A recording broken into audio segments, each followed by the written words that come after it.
Y'all, come on in, come on in.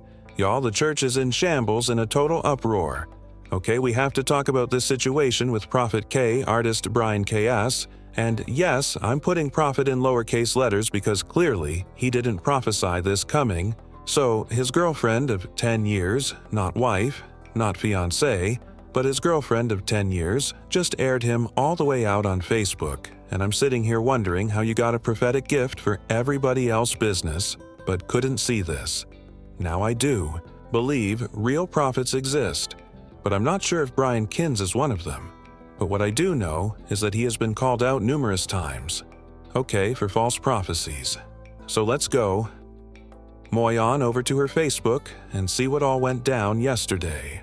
Because the way the saints were in those comments, honey, they were going in on her for exposing the truth. Not him, but her. So let's go check it out. So she says, I feel so heartbroken and I'm so angry, choosing to let go the person I love the most. Why does it feel like a real death?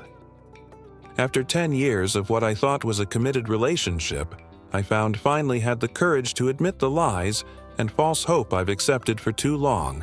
A man declaring, "You're his wife, he's committed to you. And he's in love with you shouldn't come with cheating and a double lifestyle, and as a believer in God, I was foolish to not accept sooner that it doesn't take 10 years.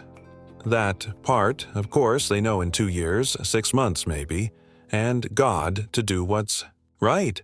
I've allowed things to happen completely opposite to the beliefs of the faith and even my own standards, trying to be everything he wants because I loved him with my life. It sounds like you idolized this man and made him your golden calf. But, anyway, you are the victim, so I don't want to steer it away from you, but you made this man your God." So she goes on to say that she loved this man with her life, and to the point she became a foolish woman, thinking, if I not only pray, but have relations and give everything he needs, then it'll prevent him from falling. I believe some urges were only a temporary phase that will soon end, and he'll get it all out of his system and be different. If I scratch the itch, some will say, real love doesn't expose, and it covers a multitude of sins. Y'all have no idea.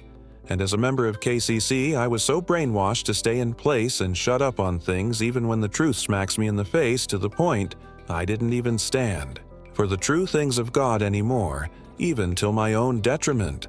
And I've been grieved for a long time. Ooh.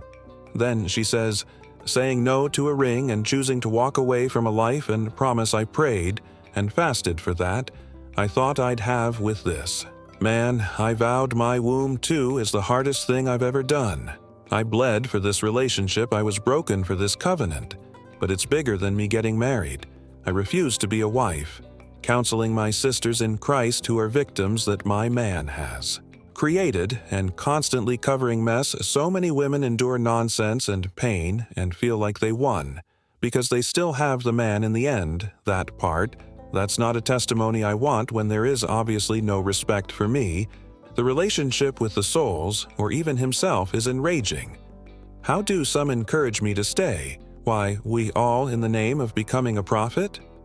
T. Kin's wife's foreign image. E. Position, title, E, or lifestyle. Absolutely not. Then she goes on to say, it's heartbreaking to know the truth and yet defy the true cause for Christ by not standing for God's character likeness and His word for the belief of being in God's will and on assignment to cover and stand by the man of God. Went wrong, compromising things that God actually stands for, and in return have lost people. And no, KCCCC. I'm assuming that's the name of the church, don't question, because we're conditioned not to. We're taught to turn away from the pastor's nakedness, position our hearts to not be offended by the pastor, and no one leaves the 99 to go after that one who has been wounded, used, manipulated, and broken, because everyone wants to please and impress a man. Instead of fearing God, it's church as usual. As others have been secretly mistreated, lied to, and hurt, we miss real ministry, and I hate religiosity for this reason.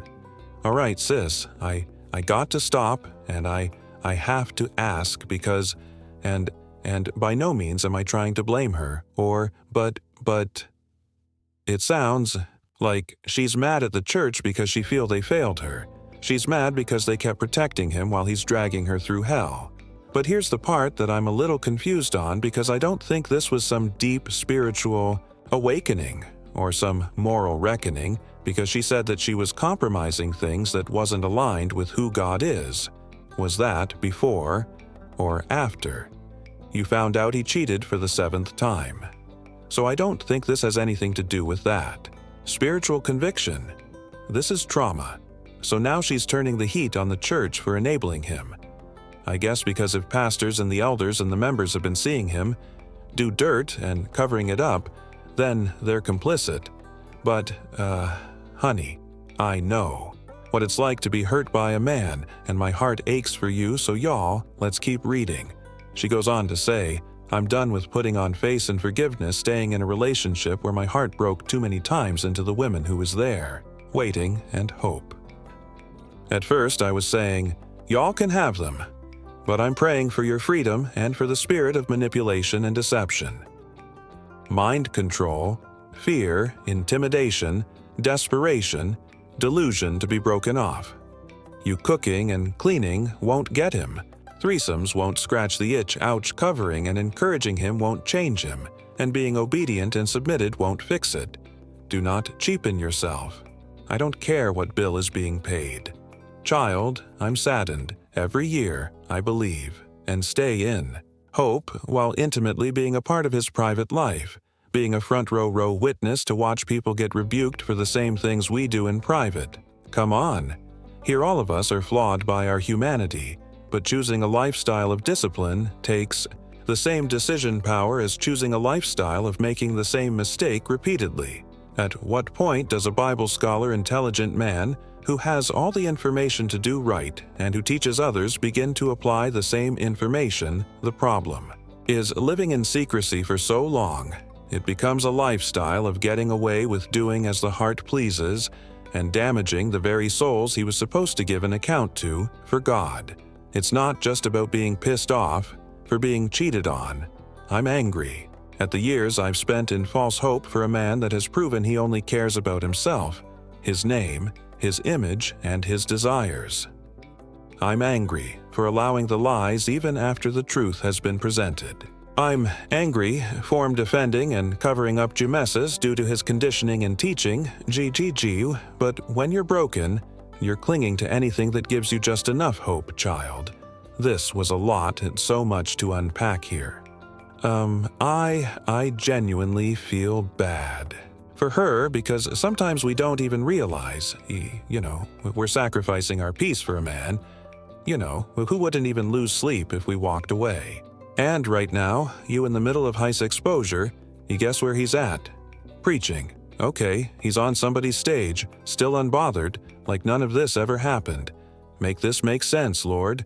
I mean, like, how many scandals, how many side chicks? How much spiritual manipulation does one prophet get away with before somebody in leadership says to this man, okay, bro, it's time to sit down? Like, seriously, what does it take? This man has been exposed repeatedly, and somehow he still finds himself in the pulpit, still prophesying. Child, this is not a prophet, honey. And where's his spiritual covering? And why are people still calling this man a prophet? This man should have been set down years ago, and why are we still calling him a prophet? Because titles don't cancel our character. I mean, you can have a strong gift, but if your integrity is non-existent, you don't need a microphone. You need deliverance and a seat at the altar. Sir, sit down somewhere.